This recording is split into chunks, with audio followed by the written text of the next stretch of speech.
Boa noite, ouvintes da Jovem Pan. Bem-vindo a mais um Sextou, resumo da semana econômica no contexto certo. Essa semana foi marcada pela volatilidade. A gente começou no céu, foi pro inferno e está terminando num clima bem positivo essa sexta-feira. Bom, a semana começa com o desfecho das eleições dos Estados Unidos, as eleições para Casa Branca, a corrida pela Casa Branca, as eleições presidenciais. O Biden na frente e o Trump contestando, dizendo que as eleições teve fraude, aquela coisa toda, né? Os republicanos se afastaram do Trump, estão deixando ele meio isolado e meio sozinho. Né? Hoje saiu o resultado da Geórgia e a Geórgia disse que o Biden ganhou lá no estado deles e aí isso praticamente mina todas as chances do Trump de virar isso aí. Bom, mas somado a isso, na segunda-feira também a Pfizer anunciou que tinha encontrado uma vacina 90% eficaz contra o contágio entre as pessoas. Isso fez as bolsas dispararem no mundo inteiro, inclusive no Brasil. A bolsa brasileira, a B3, né, o principal índice da B3, disparou na segunda-feira, já abriu com gap de alta. Né? A terça-feira também subiu mais, ainda nos reflexos da vacina da Pfizer. Na quarta-feira andou de lado.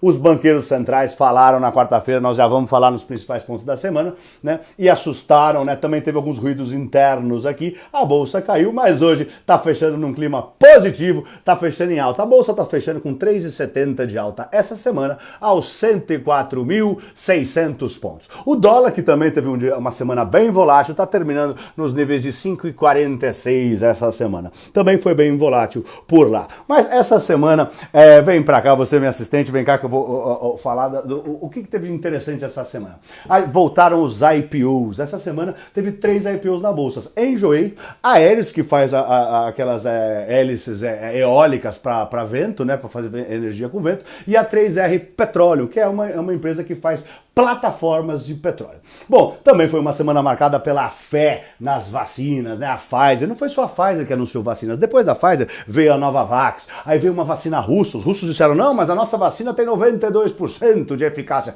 Que tenha, russos, tomara que tenha. O importante é vir uma vacina boa, que todo mundo se vacine e a gente saia dessa agonia, não é mesmo? Bom, teve aqui no Brasil também, teve um mal entendido lá da Coronavac, a vacina chinesa, que está sendo em parceria com o Instituto Butantan, morreu uma pessoa, depois parece que o cara tinha se suicidado, não tinha nada a ver com a vacina, né? Acho que o importante é que a fé nas vacinas fez as bolsas dispararem, fez o petróleo disparar, o petróleo subiu 10% na segunda-feira, subiu 8% na terça-feira, subiu um pouquinho mais na quarta-feira, fez o volume da bolsa disparar, os estrangeiros voltaram, nós já vamos falar disso agora, tá? Qual foi uma das notícias ruins da semana? O coronavírus, o Covid-19 voltou e voltou com mais força, a segunda onda tá muito forte mundo afora, Alemanha, Rússia, Estados Unidos, tá todo mundo tendo recorde de mortes, é luto mesmo, nós estamos de luto ainda no mundo, tá? Não tô falando de recorde de contágio não, os Estados Unidos teve 136 mil casos, mais de 130 mil casos, tá com mais de 100 mil casos há vários dias nos Estados Unidos, é assustador, tá, gente?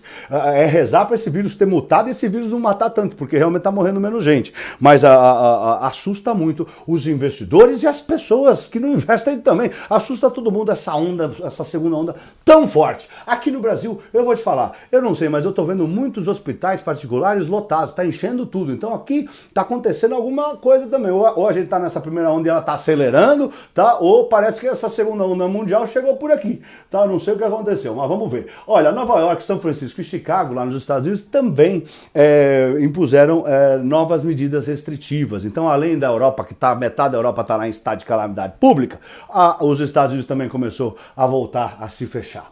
Bom, essa semana também foi marcada pelos alertas dos banqueiros centrais, os principais banqueiros centrais do mundo, a presidente do Banco Central Europeu, Christine Lagarde, o presidente do Federal Reserve, o Jerome Powell, o presidente do Banco da Inglaterra, lá Andrew, alguma coisa que me esqueci, Bailey, acho que eles chamam, né? Eles disseram que somente as perspectivas de uma vacina não são suficientes para tirar a gente da crise que o coronavírus botou a gente, né? E que mais estímulos são necessários, tá? Isso assustou um pouco os mercados, porque eles disseram que a economia, ela está se recuperando de maneira incompleta, né? E que essa alta na bolsa ela é financeira, com dinheiro que foi injetado, não é uma alta de crescimento econômico, por mais que a gente tenha visto alguns dados positivos por aí. E isso, né? E eles disseram que o risco do vírus voltar é verdadeiro, né? É iminente, né? Alguma coisa assim eles disseram, e isso assustou os mercados, derrubou as bolsas no mundo inteiro, aqui também, tá bom? Né? A gente, só que também teve algumas falas do ministro Dr. Paulo Guedes que também assustaram, que inclusive hoje ele já até arrumou algumas coisas, nós já vamos falar disso aí. Bom, a gente teve também, né, aqui no Brasil e no mundo afora, dados mistos, tá? Saíram vários dados mistos por aí, né? Saiu vendas do varejo aqui no Brasil, veio pior, né? O auxílio emergencial, ele caiu de R$600 para R$300, e aí as vendas do varejo caíram, algo natural, já era meio que esperado, tá? Isso foi ruim. Por outro lado, os dados de serviços vieram melhores, vieram positivos. O serviço é uma parte muito importante no PIB de um país, e o serviço ter melhorado foi algo bem positivo. Nos Estados Unidos a inflação veio menor, o que mostra um consumo mais fraco, e o consumo é muito importante também no PIB. Lá nos Estados Unidos é mais de 65% do PIB, é muito forte. Então o consumo fraco lá nos Estados Unidos é ruim. Mas pelo lado positivo, ontem saiu o Initial Jobless Claim, né, os pedidos de seguro-desemprego veio abaixo do esperado, tem menos gente sendo mandada embora nos Estados Unidos, o que mostra, né, de alguma maneira, uma economia melhorando. Bom, essa semana também foi marcada na quarta-feira, quinta-feira, hoje, né, por falas do ministro Dr. Paulo Guedes. Pelo lado positivo, ele falou que 4 empresas, ele quer privatizar mais 4 empresas no ano que vem, estamos falando de Eletrobras, Correios, Porto de Santos e a PPSA, que cuida do pré-sal do petróleo. Isso os investidores gostaram bastante. Ele também disse que a economia vai surpreender e que vai se recuperar em V, e eu aposto no ministro. Bom, ele também disse que hoje, aliás, ele virou, né? Então vamos falar dos lados negativos primeiro. Teve algumas coisas que assustaram um pouco o mercado. O ministro Dr. Paulo Guedes falou que talvez a hiperinflação pode voltar se a dívida não for rolada satisfatoriamente. O que aconteceu com a dívida? A dívida não estava sendo...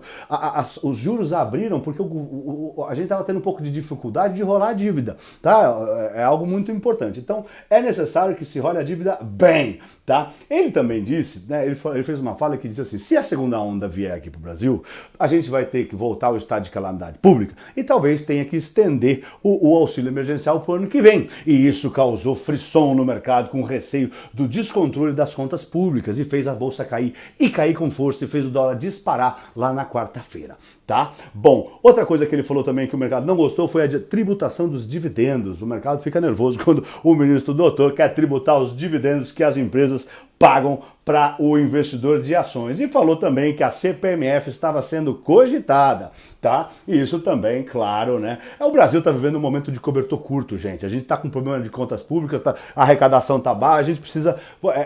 realmente o ministro do Paulo Guedes, ainda bem que está ele lá, porque é uma sinuca difícil de sair onde nós estamos. O Brasil precisa de gente como ele para comandar a economia. Bom, o petróleo foi um dia que foi uma semana muito boa, né? Os russos já tinham dito no começo da semana que iam cortar a produção, aí depois veio o OPEP, acho que na quarta ou quinta-feira, disse que também pretende estender o corte da produção para além de janeiro, para abril ou para julho do ano que vem, mais 3 ou 6 meses mais, tá? E isso foi na quarta-feira, eu me lembro, mesmo assim o petróleo caiu, porque com as falas dos ministros dos bancos centrais, mas ajudou a cair menos, tá? Mas no começo da semana o petróleo tinha subido bastante, com as esperanças da reabertura das economias, né, com as vacinas. Mas na quarta-feira os membros da OPEP, os delegados altos lá do conselho, disseram, olha gente, né, não é uma vacina, não é a esperança de uma vacina que vai fazer os consumidores a voltarem a comprar gasolina, né, porque no final o petróleo é matéria-prima de gasolina, a gente sabe de plástico, né, de coisas de consumo, e não vai ser a tão curto prazo. Então o petróleo ele segue ainda oscilando ali, e a OPEP, né, que é a organização dos países produtores de petróleos mais a Rússia e os aliados, a OPEP+, tá tentando de alguma maneira estabilizar os preços de um petróleo que pode cair. Mas essa semana quem merece destaque é a B3, a nossa bolsa brasileira. A B3 me desculpe, teve uma entrada de investimento estrangeiro forte essa semana com as notícias, né, da vacina. Entrou, na segunda-feira entrou 4,5 bilhões, foi touro de ouro no volume da bolsa aqui no Brasil. Nunca tinha entrado tanto dinheiro num dia só. No dia seguinte entrou mais, deu touro de ouro de novo, entrou 4,9 bilhões. Então o Brasil recebeu dinheiro estrangeiro de fora e recebeu com força. Parecia uma demanda reprimida, os gringos, os estrangeiros estavam querendo comprar a bolsa do Brasil, tá? E a bolsa disparou, a gente viu as altas que teve teve por aqui, né? A Bolsa subiu 12% em 6 pregões, no total subiu mais de 10 mil pontos, a Bolsa, né, subiu com bastante força, tá? A Bolsa também divulgou o balanço dela, né? E o balanço dela mostra que ela tá se beneficiando desse momento de juros baixos, desse momento de educação financeira melhorando bastante no Brasil, né? E o lucro dela subiu quase 60% no trimestre, 1,1 bilhões de reais de lucro da Bolsa, que maravilha, parabéns B3, né?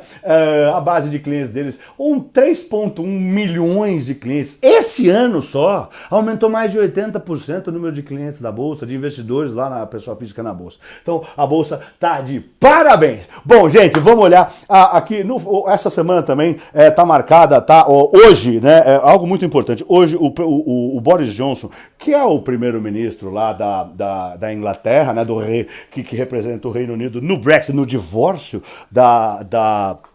do Reino Unido e da zona do euro, ele perdeu 2 braços direito. E é muito importante isso por quê? Porque domingo é a data limite do Brexit. Tá? Até eu tinha esquecido disso aí. Eu falei, nossa, como é importante ele ter perdido esses caras. Né? Então, um dos caras que ele perdeu hoje era o braço direito dele, são os melhores assessores dele, os conselheiros dele. Tá? Vamos ver a semana que vem. O que vai sair semana que vem? Vai sair um monte de indicadores de inflação, IPCS, IGP-10, IPC, IGPM. Vai sair também o CPI, a inflação da zona do euro. E o que preocupa na inflação aqui vai ser o quê? O reajuste dos combustíveis, isso pode pegar na nossa inflação, tá? E a alta do petróleo. O petróleo subiu 8,5% essa semana, tá bom? Bom, a semana que vem também é vencimento de opções no Brasil e nos Estados Unidos. É sempre a terceira segunda-feira do mês, tá?